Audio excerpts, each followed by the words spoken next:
शांतिनाथ ओ शांत कर साता साता शांत, केवल केवल ज्योति में क्लांति मिटी सब ध्वांत। सकल ज्ञान से सकल को जान रहे जगदीश, विकल रहे जड़ देह से विमल नमूनत शीस। बोलिए 1008 श्री शांतिनाथ भगवान की। आवाज में दम नहीं है, अभी तक तो शुरू हुई है। बोलिए बाजना के मूल नायक चिंतामणि पारसनाथ भगवान की। हाँ, थोड़ा सा दम लगाया है। बोले परम उपकारी संत श्रोमणी आचार्य गुरुवर विद्यासागर जी महाराज की। परम पूज्य मुनि श्री 108 दुर्लभ सागर जी महाराज की। भगवान के जन्म तप और मोक्ष कल्याण की।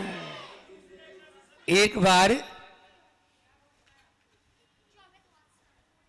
एक फरिश्ता जो भगवान का आया था धरती पर, उसने घोषणा कर दी कि आप जो चाहेंगे वो मिलेगा, जो चाहेंगे वो मिलेगा। और पूर्ण उदारता के साथ में बिना कटौती किए वो देता चला गया। वह देता चला गया भगवान का फरिश्ता, और देता गया, लेकिन अपना पांव नहीं हिला रहा था। पांव एक जगह जमाए हुए था, उस पांव को नहीं हिला रहा था। ऐसा लग रहा था उस पांव के नीचे कुछ दबाए हुए बैठे हुए हैं, उस पांव के नीचे दबाए हुए हैं। तभी एक भक्त बोला, मुझे तो वो चाहिए जो इस पांव के नीचे है, मुझे तो वो चाहिए जो इस पांव के नीचे है। बोले जो पांव के नीचे है वो तुम्हें मेरे से नहीं मिलेगा, वो तो भगवान के चरणों पर आने पर ही मिलेगा, क्योंकि पांव के नीचे उसने शांति दबा रखी थी। और वो शांति केवल मात्र भगवान के चरणों में ही मिल सकती है। यदि शांति और आनंद चाहते हैं तो वो और कहीं पर भी नहीं, आप बाहर के वैभव में खोज रहे हैं, वहां शांति नहीं मिलेगी। आज दिन शांतिनाथ भगवान का है, और शांतिनाथ की विधान महामंडल विधान आप लोग सब मिलकर यहाँ पर संपन्न कर रहे हैं उनकी आराधना में। निश्चित रूप से जीवन में उनके ही शांति आ सकती है, उनके ही जीवन में आनंद बरस सकता है जो प्रभु के चरणों में आते हैं। बात तो हम शांति की करते हैं, लेकिन काम क्रांति के करते हैं। तो क्रांति में कभी शांति मिल पाएगी? 3 काल में नहीं होगी।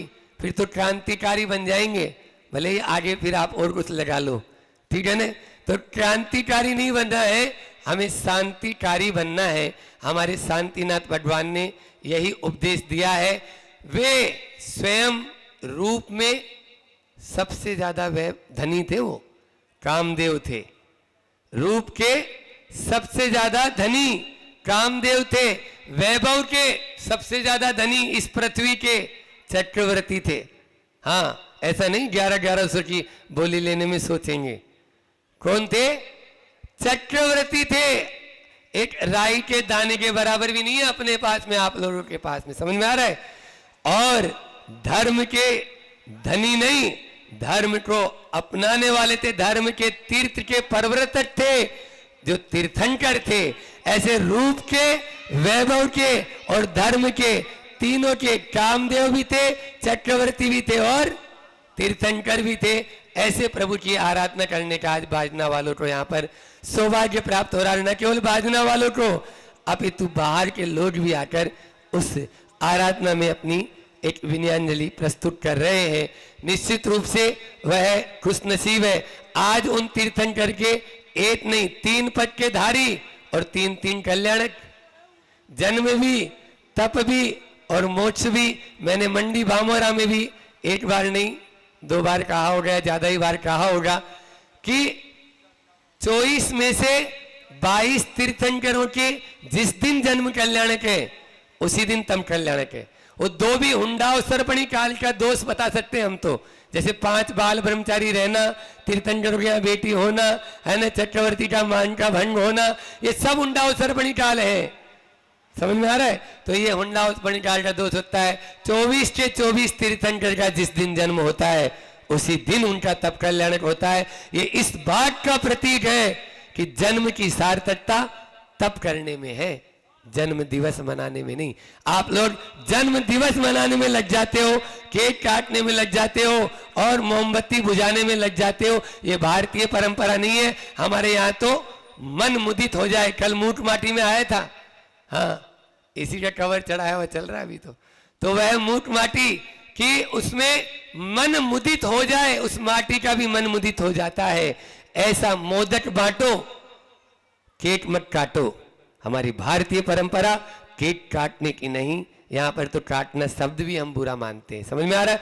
फिर उसके बाद में दूसरा है मोमबत्ती बुझाओ मत, दीपक जलाओ। दीप जलाने की तमसोर मां ज्योतिर्गमय की परंपरा में जीने वाले, जहां बच्चों को बचपन से ही पाठशाला में पढ़ाया जाता है अस्तो मां सदगमय, तमसोर मां ज्योतिर्गमय और मृत्योर्मा अमृतम गमय। मृत्यु से अमृतत्व का मार्ग बताने वाले वे शांतिनाथ भगवान जिनका जन्म रत्नपुरी में हुआ और वसुसेन जिनके माता एरा देवी जिनकी माँ थी और वसुसेन जिनके पिता थे। आज उनका यहाँ पर हमने अभी 3 कल्याणकों के माध्यम से आराधना कर रहे हैं। अभी पूरी नहीं हुई है, अभी तो विधान भी अपन को पूरा करना है। दर्पण, जहाँ दर्पण देख वैरागी, ये दर्पण देख के वैराग्य उन्हीं को हुआ, शांतिनाथ भगवान को ही दर्पण में देख रहे थे और देख लिया, जाति स्मरण हुआ, तुरंत पहचान लिया कि मैं पहले वज्रायुध नाम का चक्रवर्ती भी रहा हूं। पूर्व भव में वो चक्रवर्ती पहले और रहे थे और फिर सरवार सिद्धि जाके उत्पन्न हुए और सरवार सिद्धि से आए और सरवार सिद्धि से आके उन्होंने अपनी आत्मा का कल्याण कर लिया, जन्म मरण से छुटकारा पा लिया। और ये भी एक मतलब संयोग समझेंगे कि जन्म और तप जिस दिन हुआ उसी दिन उनका मुक्ति भी इस संसार से जन्म मरण का छुटकारा ही मिल गया। आज ऐसे शांतिनाथ भगवान की आराधना कर रहे हैं। आज इस पावन दिन पर हम सब आने वाले दिनों में, और इससे भी, ये तो अभी केवल मात्र टेलर है, पिक्चर तो अभी पूरी, बोलो, पिक्चर तो अभी पूरी बाकी है। ये अभी 2 दिन आपको केवल आज और कल ज्ञान सागर जी महाराज की आराधना अपन करेंगे सब मिलकर। आज शांतिनाथ भगवान की आराधना कर रहे हैं, फिर श्रुत की आराधना करेंगे और उसके बाद में 8 तारीख से 13 तारीख तक बड़े धूमधाम के साथ में हम सब यहाँ पर आदर्श पंच कल्याण करेंगे। ठीक है ना? हाँ, अपने भीतर की उस उल्लास और उमंग को जगाना है। आज 4 बातें तो कर ही लूं, अल्प समय में करना ही है वो तो, ठीक है ना, क्योंकि समय अपने पास में कम है और काम ज्यादा। फिर भी आप लोग यहाँ पर सब बैठे हैं, क्यों, क्या करने के लिए बोलो? छुटचंद दीदी, पूजा करने के लिए बैठे है ना, पूजा करने के लिए बैठे हैं। तो पूजा से संबंधित 4 बातें हैं। पूजा क्यों, पूजा किसकी, पूजा कैसे और पूजा का फल क्या है। आचार्य समंत भद्र स्वामी के चरणों में अभी रत्नकंठ श्रावकाचार्य का बहुत अच्छा स्वाध्याय पूज्य महाराज श्री जी करा रहे हैं और मूठ माटी का चल ही रहा है। तो इस प्रकार से इन दोनों में आता है कि पूजा क्यों करें। सबसे पहला प्रश्न है, हम पंच कल्याण क्यों करें? ये प्रश्न उठना चाहिए, क्यों करें? ये इसलिए होता है कि जिस प्रकार से पाषाण से परमात्मा बन जाते हैं, उनकी पूजा इसलिए कर रहे हैं कि हम भी अपनी आत्मा को परमात्मा बना लेते हैं। हमारे भीतर में जैसे दर्पण देखने से शांतिनाथ भगवान को बोलो वैराग्य हो गया, बस ये सामने जितनी प्रतिमाएं होती है, जिन बिंब होते हैं, ये दर्पण का काम करती है। आपके चेहरे पे लगे हुए कालुष को या काली माँ को, कालिक को पहुंचती नहीं है, लेकिन बता देती है कि तू कहाँ खड़ा है। एक जो जिनका गर्भ और जन्म कल्याणक जिनका मनाया गया हो, उनको भी वैराग्य के लिए दर्पण एक आदर्श आदर्श पंच कल्याणक हो रहा है, उसका नाम भी दर्पण ही है। आदर्श दर्पण को ही बोलते हैं। आदर्श का मतलब दर्पण है ना, संस्कृत शब्द है। तो ये आदर्श का मतलब दर्पण। आप दर्पण पूजा क्यों, बस दर्पण का काम कर रही है। इसीलिए हम आत्मा से परमात्मा बनने की है प्रक्रिया, या यहाँ पर मंदिर में हम आते हैं, पूजा कर रहे हैं। तो पूजा भगवान के गुणों के गुणानुवाद को पूजा कहते हैं। और ये पूजा इसीलिए करते हैं कि एक दिन पूजा करते करते हम खुद ही पूज्य बन जाते हैं। तो अपने आप को पूज्य बनाने के लिए या वहां तक पहुंचने के लिए हम पूजा करते हैं। पूजा किसकी?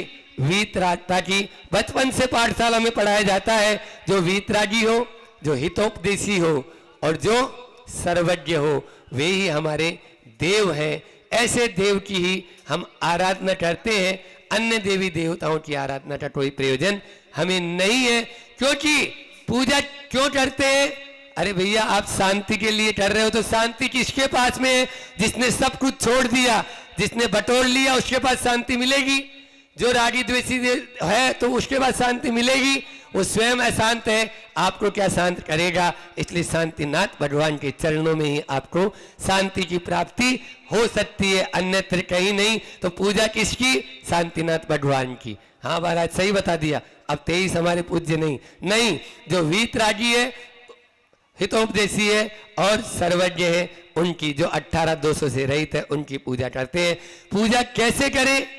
बहुत भक्ति भाव के साथ में पूजा आता है कि ऐसी पूजा गदगद हो जाए। पद्म पुराण में आता है, शांतिनाथ, रावण ने शांतिनाथ भगवान की ही, उसके यहाँ शांतिनाथ भगवान का चैताली ही था, और आज शांतिनाथ भगवान की अपन आराधना कर रहे हैं। ऐसी भक्ति की कि अपनी नस को खींचा और वीणा के तार में जोड़ दिया। वीणा का तार टूट गया तो भक्ति नहीं रोका। आप लोग लाइट चली जाएगी तो अब लाइट को लेने ही चले जाएंगे, जनरेटर स्टार्ट करने जाएंगे। हाँ, वह नहीं होगा। हम तो कुछ भी नहीं, उसको भूल जाओ। सब कुछ भूल जाने का नाम पूजा है। ये पूजा करें, ऐसी पूजा करें। और पूजा का फल आप सब जानते हैं। आचार्य यहाँ पर आता है, उसमें अपने महावीराष्टक में, और समंत भद्र स्वामी भी भेके प्रमोद मुक्त है। तो आचार्य समंत भद्र स्वामी ने भी पूजा के फल में कोई सेठ जी को याद नहीं किया। बड़े बड़े सेठ जी, कोई बामोरा के ही मिल जाते, कोई बड़े बड़े सेठ साहूकार बाजना के ही मिल जाते। दोनों बी पे है। हमारे महाराज जी को बी, बामोरा, बमोरी, बटसुआ, ये सब बी पे चल रहे। तो बी पर, हाँ, तो बी शब्द शायद लगता है सूट ज्यादा करता है हम दोनों को, इसलिए बी पे होता होगा, ऐसा भी हो सकता है। तो यहाँ पर अब आगे देखो क्या होता है। इस प्रकार से यहाँ पूजा किसकी? बोलो, वो भी बी पे ही है। भेटे कौन? बोलो, मेंढक। उसको क्या बोला? मेंढक है। मेंढक के लिए अभी नहीं बोला। तो हाँ, तो हम बोल रहे हैं कि पूजा का फल जो है किसको मिला? मेंढक ने देव की पर्याय प्राप्त कर ली। गर्मी बहुत अच्छी चल रही है, चलनी भी चाहिए। तपेंगे और ये पसीना, सीना तो तानो, पसीना तो बहाओ, तब जाकर आप लोगों को पूजा का फल मिलने वाला है। कूलर में बैठकर एक तरफ से कूलर चला रहे हो, एक तरफ से पंखा, ऊपर से एसी, और हो जाएगी ऐसी तेसी। क्या बोला? कुछ भी नहीं मिलने वाला है। मिलेगा तभी जब तपेंगे। आचार्य ज्ञान सागर जी महाराज जी का कल अपन समाधि दिवस मनाएंगे। उनको उस पद की प्राप्ति भी तभी हुई जब जेठ मास में भी एक नहीं, दो नहीं, अनेकों उपवास हो गए, तो भी उन्होंने हार नहीं मानी और अपनी इस नश्वर काया को अविनश्वर बनाने का पुरुषार्थ उन्होंने कर लिया। आज उसकी बात मैं नहीं करूंगा, आज तो अपना समय इतना ही है। अपन विराम लेते हैं। बोले शांतिनाथ भगवान की, आचार्य गुरुवर विद्यासागर जी महाराज की।